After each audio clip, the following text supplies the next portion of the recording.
Pendant que ça la loso ya boulay na biso toza vraiment na posa ya poivron orange et puis toza na posa ya ndembi, toza na posa matungulu, toza na posa muscade, toza na posa ya ail et puis toza na posa ya bouillon.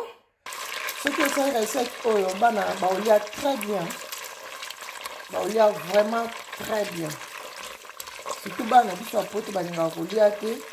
Soko sali mo eloko moko ya boye bana baolia sans problème. Loso na biso ebeli. Voilà, tofongola yango ensemble na bino. Wow. Tolongola. Oh my gosh. Tala loso a spaghetti, loso na spaghetti ndenge ebeli kitoko. Kitoko makasi. Loso na biso tolambi na spaghetti yango ya boulay. Eza tellement elengi. Bon, hésitez te, bon mekango pa bino. Bonjour tout le monde. J'espère que vous allez bien. Voilà, eza chef Katika pesa traiteur. Alors, lelo na yeli bino recette ya sika, tozo sala loso ya boulay na spaghetti. Tout ça, loso ya boulay na spaghetti. Bon, remarquez na bonsi tomate na ngai ya pâte bien là. Na bonsi yango bien loso na ngai na sina sokola yango vraiment kitoko. Et puis na poser loso na ngai na tie spaghetti na biso. Bon, pour remarquer huile na biso eza wana et puis to tie nzungu na biso na moto na huile. Voilà. To tie huile d'olive na biso na kati ya nzungu na biso. Et puis tofongoli mwa moto na biso mukie echauffaka malembe. Voilà, restez connectés boza de suite. Oui, voilà bandeko balandi ya Katika pesa télévision pendant que ça la loso ya boulay na biso toza vraiment na posa ya poivron orange et puis toza na posa ya ndembi, toza na posa matungulu, toza na posa muscade, toza na posa ya ail et puis toza na posa ya bouillon. Yango na tie nyonso na kati awa nazo mixer yango ensemble parce que nazo sala loso ya boulay na posa te ba matungulu na biso ezala midimba emonana na kati ya loso. Voilà, na olakisa bino meilleure façon ya kosala loso ya boulay. Osali loso na ya boulay boye pe ndimami. Voilà, mais loso na biso toza to mélanger yango na spaghetti. Alors eza recette mo kitoko bana balia yango très bien. Et puis libote eliama vraiment ya baliaka vraiment très bien. Ezo dépendre na bana te ata chéri na yo kosala loso na ya boulay boye osali yango kitoko et puis otumbi mwa soso na pembeni olie pembeni na soso soit olie na musuni nyonso ekopesamela yo. Voilà, nazo mixer ni nanga toujours très bien parce que nalingi vraiment ezala très bien mixé par rapport ya recette nanga o nazo sa mukola lelo ya loso ya boulay et sangana na spaghetti. Alors bon constatez que loso na biso to spaghetti na biso to kati yango muke na osala blenders, sorry pour moi makelele to kati ba spaghetti na biso kitoko et puis to tie moi huile na biso na moto. Oui, voilà bandeko balandi ya Katika pesa télévision to fongoli wana nzungu na biso to lingi to tia sikoyo ba tomate oyo eza prêt pâte na biso to tie pembeni et puis to kotia tomate na biso. Voilà, restez connectés to banda na tomate to tie tomate na biso tomate concentré to tie yango na huile na biso. Bon landanga avec beaucoup d'attention. Ce que c'est une recette oyo bana baolia très bien, baolia vraiment très bien. Surtout bana biso apote balinga kolia te. Soko sali mo eloko moko ya boye bana baolia sans problème. Voilà. Tozo sala loso moko eza ke yo kosepela nango nga na osepela nango mutu nyonso osepela nango. Et voilà, boko remarquer que na fongoli moto ya makasi te parce que soko bandika na moto makasi mbala moko obandi kozikisa biloko ezika ezaka susu na elengi na olia te. Alors nzungu na biso loko eza pe nzungu moko eza na banorme ekozikisa loso na biso te. Et voilà, maman il faut ozala na nzungu moko ya bien mpona kosala barecette ya boye. Voilà, tobandi na tomate na biso faut ebela très bien. Faut ebeli très bien. Et par après, tu vois que je suis tomate ou eza, tu vois que je pâte na biso o ya poivron, orange, ndembi, matungulu, ail et puis bouillon na muscade deux à la carte. To mixer en très bien et to tche wana juste parce que to tcha na kati ya loso na biso. Pourquoi est-ce que to sali yango boye to za na posa te ke pat matungulu na biso to mona monango na miso. Tant to sali loso na biso ozolia ozo kakabu ozo ebate batieni. Voilà, eza meilleure façon. Et mingi pe ba na biso na poto awa na ebite batu mususu me ngai ba na ngaso ki bazolia eloko matungulu bakata na kati ezomona balongola matungulu abatia pembeni. Alors meilleure façon ya kosalela pe légume na yo ya matungulu oniki yango kitoko epesi kaka goût na biloko epi bana baolia très bien. Bolandanga avec beaucoup d'attention, chers téléspectateurs, boza dessus te. Voilà, ça c'est maman Katika Pesa, servi traiteur. Oui voilà, na moni tomate na biso ebeli kitoko. Na ko ajouter, na ko tia feuille na biso mibale. Na kati ya tomate na biso. Et puis na ozwa pâte na biso oyo, sorry. Et puis na ozwa pâte na biso oyo. Toniki to tie na kati ya ba légumes. Voilà.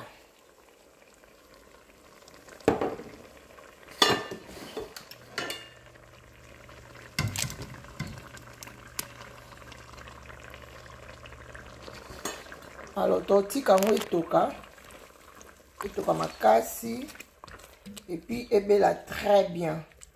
Et restez connectés bota la suite yango to sala ni. Voilà bandeko balandi to refongola nzungu na biso po totala tomate na biso et comme na niveau nini. Wow. Tomate na biso ebeli to tia ngo mai. Voilà. Quantité ya mai to tie wana eza mai oyo tozolambela loso. Voilà. Voilà. Quantité ya mai to tie wana eza mai oyo tozolambela loso.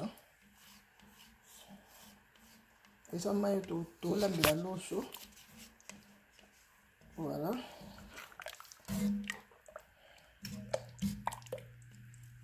Totika ngo etoka lisusu moke après totia loso na biso sikoyo na kati. Voilà, restez connectés là-dessus te. Totika etoka lisusu bien après totia loso na biso. Purchase your tracks. Voilà bandeko balandi tota sauce na biso tosalaki mpona boulay. Wow, ceci etoki. Voilà, tokotia sikoyo tokomi na étape oyo tokosopa sikoyo loso na biso na kati na spaghetti.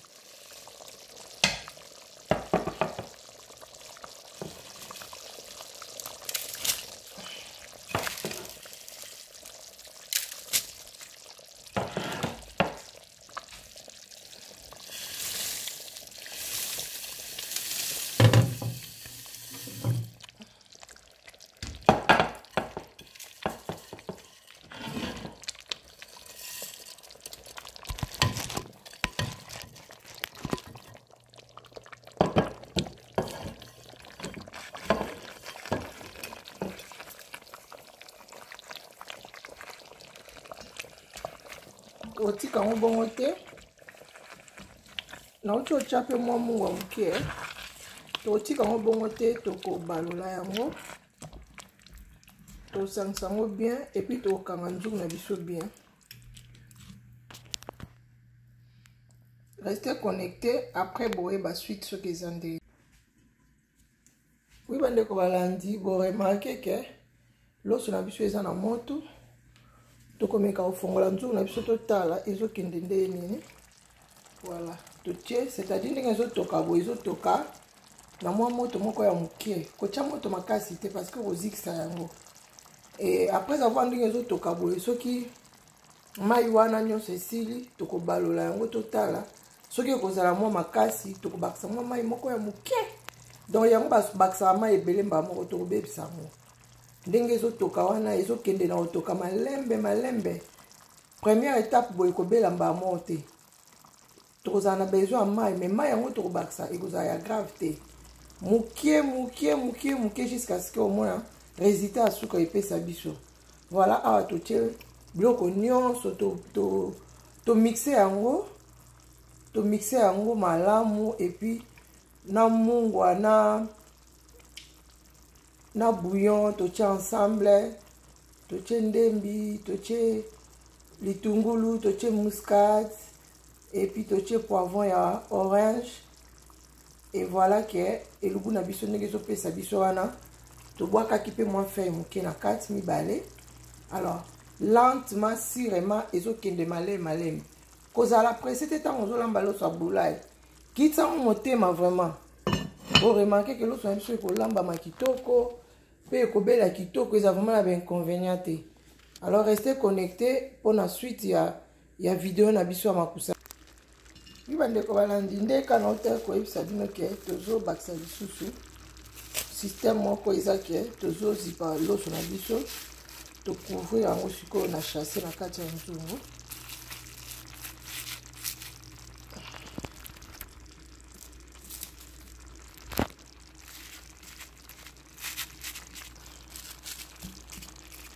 Alors totika yango boye jusqu'à ce que ekobela. Bomonaki na bande kobakisa mai malembe puis plus nazobakisa mai plus nazobalola yango po esangana nyonso ekoka kobela lolenge moko na même moment. Tozala posa te loso na biso ntango tokolia ezala makasi, mais nakomeka yango boye sauce nango ka ndenge esalemi wana elengi makasi. Oza na besoin ko apprendre ebele. Abonnez-vous sur Katika Pesa Télévision. Boza dessus. Voilà, to couvrir en boye. Après, restez connecté pour te ba résultat sur que Pesa Bisonine. Eza kelengi nazo ozo lia nditika ici la te. Ce que oza na posa penzo comme penza mama loboko. Zala na Katika Pesa Télévision. Boza dessus. Et puis bobo ça te ko partager ma vidéo na biso. Pour ba oba ebi biso te ba eba biso pe. Et puis bo commenter, bo liker et que ça biso bien wana ezali contribution na bino. Okuta l'émission biso kitoko boye et puis si on implique pourquoi pas ko s'abonner, pourquoi pas ko liker, pourquoi pas ko commenter. Bo le karaté sans que bo tike la biso like na bino na moi commentaire et ça la biso bien. Et ça ka lokola okuta na mutu na nzela par exemple ami moko boye alati kitoko. Alors, au complimenter, on dit, hey, en tout cas, là, tikitoko, hein, ou bien on parfumait bien, hein. On a ça la moutonande et ça la bien. Ndemo on a bilubu na biso ba recette na biso tozo la sabino boy. Au moni recette on est kitoko et ça lui vraiment bien makasi. Likez en et puis tikla biso commentaire. Et puis pourquoi pas qu'on partage un peu la bande comme sous. Voilà, restez connectés pour la suite il y a émission na biso ya makusa bana mboka animé par chef Katika Pesa. Toko tala siko loso na biso totala résultat nini epesi biso loso na biso ebeli. Voilà, tofongola ngo ensemble na bino. Wow, tolongola. Oh my gosh, tala loso a spaghetti, loso na spaghetti ndenge ebeli kitoko kitoko makasi. Voilà, olingi ko apprendre mingi, olingo yeba ebele, babi chaîne Katika Pesa nde makamu. Katika Pesa traiteur nde makamu. Tocha loso na biso pour nous présenter bino loso na biso na sani totala ndenge loso na biso elembi. réchaud nanga ezaki vraiment na l'eau. Voilà. Tokangango. Voilà bandeko balandi loso na biso. Tolambi na spaghetti yango ya boulay. Eza tellement elengi. Bo hésiter te bo mekango pa bino. Bo za décider. On apprend tous les jours. Loso nanga ya boulay yango yo nazoli yango sikoyo. Vraiment à l'aise, elengi, ndete silate. Eza loso ya boulay tolambina spaghetti. Voilà résultat pesi biso bandeko balandi ya katika pesa télévision. C'est très bon. Quand des bozo mona boye, donc rien à dire. Ozolia loso ozoka bagunyo se koka. Nyo se koka na kati ya loso. Voilà, bo hésiter te ko sala boye. So po la bana na bino pe balia raté so bo pesi bango moi musuni pembeni bakolia kitoko. Bo hésiter te bo s'abonner massivement na katika pesa télévision bo kozala dessus ata mokolo moko te. Alors bozo apprendre tous les jours. Biso nyonso on apprend tous les jours. Voilà bandeko balandi katika pesa télévision na lingi bino mingi. Pona yo mto kotimba liboso na chaîne na biso ya YouTube ya katika pesa télévision. Kende na lombango nyonso ko s'abonner et ko kende na cloche ya notification po okoka ko rater ba émission ya Mama Kati ya makusa ya bana mboka te. Je vous aime tous et n'oubliez pas de partager nos émissions. Partagez, likez, commentez que ça biso bien. Vraiment, on est allé contribution à Bino. Bisous à suivre pour la prochaine vidéo. Ah oui, service traiteur international avec Kati Kapesa Aigle. Toujours la solution est là. Kati Kapesa, toujours à votre service. Qualité supérieure des recettes et repas africains, restaurants et catering. Mokondi Akolamba Kitoko, na États-Unis d'Amérique. Kati Kapesa Aigle. Toujours service traiteur et à qualité Tokos. Pour toutes vos réservations, contactez Maman Kati Kapesa pour vos cérémonies, réceptions, manifestations, vos fêtes de mariage, vos fêtes d'anniversaire, graduation, barbecue, événements, même les conférences. Service traiteur Kati Kapesa. Toujours à votre service. Qualité supérieure des recettes et repas. Bamosusu, c'est local.